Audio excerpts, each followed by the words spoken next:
Bab 263. Kemarahan Dewa Perang. David Kin, yang menelepon Lacey Kin, begitu fokus pada percakapan dengan putrinya sehingga dia tidak menyadari bahwa dia dalam bahaya. Boom! Dengan suara keras, bagian depan Harvat Halimah hitam menghantam tubuh David Kin dengan keras. Tubuh David Kin, seperti layang-layang dengan benang putus, terlempar ke udara lebih dari 10 meter dalam sekejap. Orang-orang yang lewat di sekitar semua tercengang. Restoran Bei Yuan Chun, di ruangan mewah di lantai paling atas. Yumi Kin tiba-tiba tampak menyesal, kakak ipar, aku tiba-tiba menyesal bahwa aku seharusnya tidak memberitahu ayah sebelumnya bahwa kami akan menyiapkan pesta ulang tahun untuknya. Apa yang kamu sesali? Jerry yang bertanya sambil tersenyum. Tidak akan ada kejutan seperti ini. Ini semua salahku. Jika aku tahu bahwa aku dan kakakku sedang menunggu di sini, aku akan membiarkanmu berpura-pura melewati bahan bangunan Longhe dan menjemput ayah. Yumi Kin berkata sambil tersenyum, tapi tidak apa-apa, kami semua menyiapkan hadiah besar untuk ayah, yang juga merupakan kejutan. Ayah, ada apa denganmu?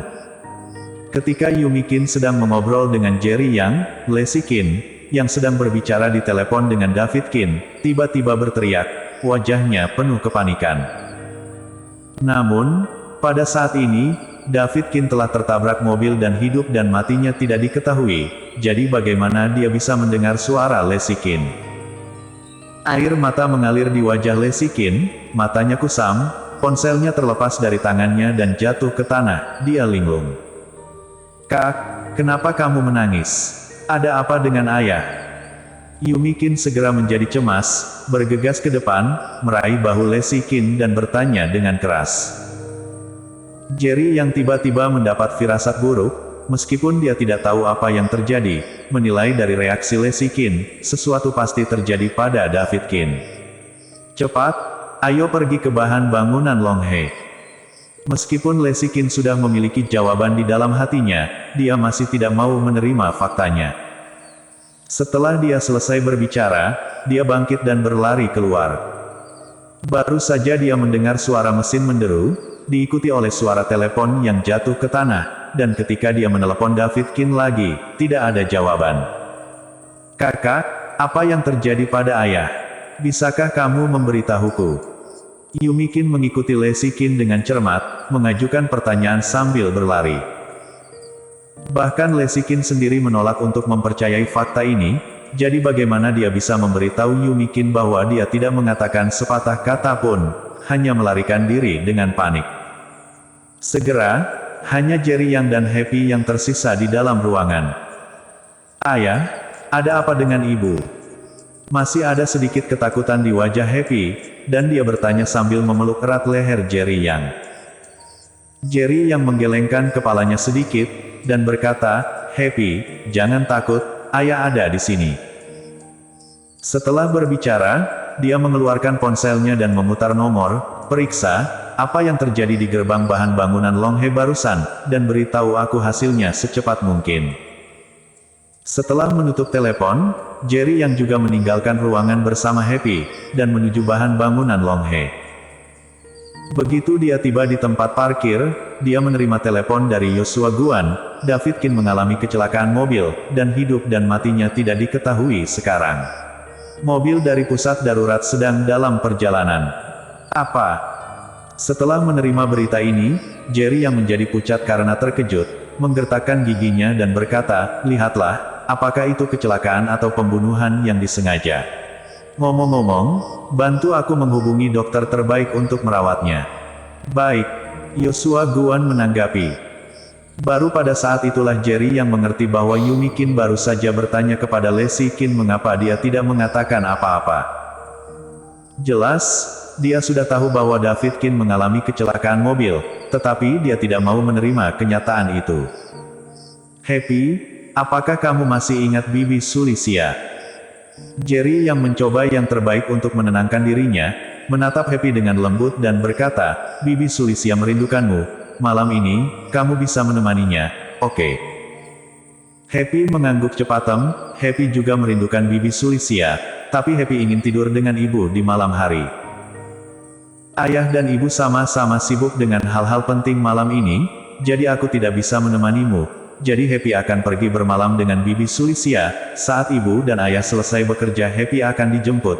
Oke.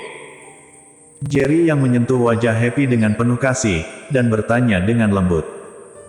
Meskipun Happy baru berusia 4 tahun, dia sudah mengerti. Mendengar Jerry yang berkata bahwa kedua orang tuanya sibuk, meskipun dia sedikit enggan, dia masih mengangguk. Baiklah kalau begitu. Aku akan pergi dan menemani Bibi Sulisia. Happy sangat manis. Jerry yang mencium wajah Happy. Dia segera mengeluarkan ponselnya dan menelepon Sulisia. Setelah Sulisia mengetahui bahwa Davidkin mengalami kecelakaan mobil, dia langsung setuju untuk mengurus Happy. Hidup dan mati Davidkin tidak diketahui sekarang, dan Lesikin dan Yumikin sangat berbakti. Mereka pasti akan tinggal di rumah sakit malam ini, dan Jerry yang secara alami juga akan tinggal. Hanya Sulisia, yang pernah melindungi Happy dan menemaninya saat dia dalam bahaya besar, yang layak dipercaya. Jerry yang mengantar Happy ke sisi Sulisia. Ketika Jerry yang bergegas ke rumah sakit, Davidkin diselamatkan, dan wajah Lesikin dan Yumikin penuh dengan air mata. Melihat kedua saudari itu terlihat sangat sedih, Jerry yang juga merasa sangat tidak nyaman. Yang mengejutkan Jerry yang, kali ini, Yuri Zhou juga datang ke rumah sakit, wajahnya penuh dengan air mata, dia terlihat sangat sedih. Begitu Jerry yang datang, Yuri Zhou menangis dan bergegas, itu semua bajingan. Kamu bersikeras mengatur pekerjaan seperti itu untuknya. Jika dia tidak bekerja di bahan bangunan Longhei, bagaimana bisa ada kecelakaan? Ini semua kamu, bintang bencana. Jika ada yang salah dengan David, aku tidak akan pernah berakhir denganmu. Apakah kamu masih memiliki wajah untuk datang ke sini? Keluar dari sini, keluar dari sini. Wajah Yuri Zhou penuh air mata, sambil menangis, dia melambaikan tangannya dan menamparkan Jerry yang. Cukup.